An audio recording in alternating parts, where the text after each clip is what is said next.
Hola a todos, ¿cómo están? Espero que muy bien. En esta ocasión vamos a hablar un poquito desde un análisis crítico de los villanos.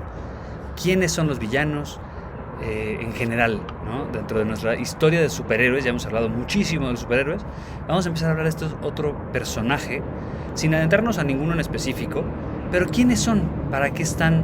¿Qué hacen? ¿Qué no hacen? Y básicamente, pues, ¿qué es el papel del villano dentro de nuestra historia de superhéroes? Pues bien, los villanos tienen el mismo origen. Ya, si recuerdan, habíamos visto que del paso 1 al paso 8 del monomito es exactamente el mismo. Tienen una buena jerarquía de valores, tienen una idea de realización de la persona y tienen una idea de justicia. ¿Esto qué implica? Que pasan pruebas y pruebas y pruebas. ¿Cuál es el punto? El momento clave, o ese punto clave, es en el momento en que el superhéroe y el villano se enfrentan, y el villano, a diferencia del superhéroe, tiene una noción de justicia muy diferente. Tiene una justicia de emoción, es decir, una justicia emotiva, que le llama, que le indigna. No es racional. Obviamente, en ese sentido, pues el sentido de equidad también va a ser diferente. La equidad va a ser ajustar la conducta de cada quien a mi sentido de justicia. ¿Qué implica esto? Pues que ya actúo desde mi yo, desde lo que yo decido, desde lo que yo hago, desde lo que yo planeo, no desde lo que los demás. Y eso me mueve, me transfigura la forma de ser del villano. Obviamente, los villanos normalmente se juntan con otros villanos. Es raro encontrar un villano solo. Siempre tienen un aliado, no sé qué. Porque los clanes, y digo, esto también aplica para los superhéroes, pero los clanes dan ese sentido de felicidad extrema. Ojo, dan el sentido de, no quiere decir que den la felicidad extrema. Ya lo hemos visto y lo sabrán por la cuestión de ética. La felicidad extrema se logra en esa conjunción de lograr el bien. Si recuerdan, el héroe es el ético, el bueno, el que busca todo el bien, mientras que el villano es al contrario. Es el que desde la ética actúa en contra de la misma ética. Entonces, es una apariencia de felicidad extrema, pero en realidad es lo opuesto. Es ese momento de depresión, de falta, de carencia. Y en ese sentido, podemos ir viendo que todo villano tendrá una carencia, una falta.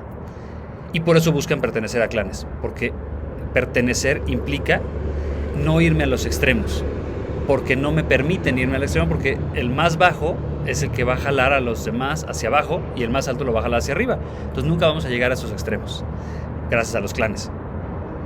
Sin embargo, hay un momento de decisión. El villano se escinde de sí mismo. Es decir, hay un exceso de la normalidad del mismo villano. Y perdón que empiece a recurrir a ciertos villanos, pero es importante. Por ejemplo, Dormammu.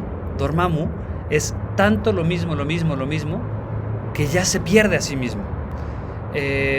Venom, aunque Venom veremos después que es más antihéroe, pero Venom es lo mismo, se cinde, se rompe de sí mismo. Y empiezan entonces ya piensen en cualquier otro villano, empiezan a elegir sin fundamento, no tienen razones. Y entonces empiezan a romper físicamente por fuera. Se transfiguran, empiezan a caminar chueco, empiezan a verse diferente.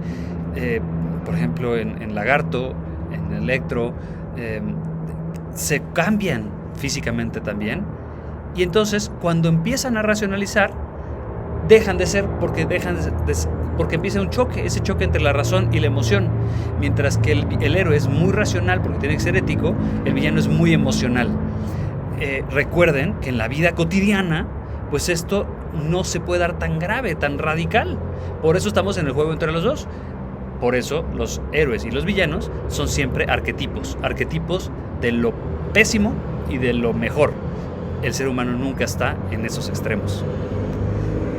Y en ese sentido, si ya decíamos que es el ethos y la moral, o el contraethos, pues obviamente hay una moral subjetiva.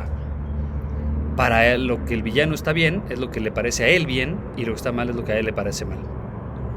En ese sentido, sus valores obviamente ya no son, para empezar, el sacrificio. Es el éxito, es el liberalismo desenfrenado, es decir, el libertinaje. Es esa lucha continua contra lo establecido. Nietzsche, clarísimo. Es un individualismo y una perversión durísimas, es decir, todo se pervierte. Y ahí nace entonces el doble perfil del villano. por un lado tenemos el perfil criminalístico, es decir, qué es lo que hace, y eso lo tenemos muy claro, ¿no? Lo que hace es lo que vemos, pero lo que es interesante que vamos a analizar en próximas clases es qué le pasa en la cabeza, es decir, el perfil psicológico. Pues bienvenidos al módulo de villanos, nos vemos pronto. Saludos.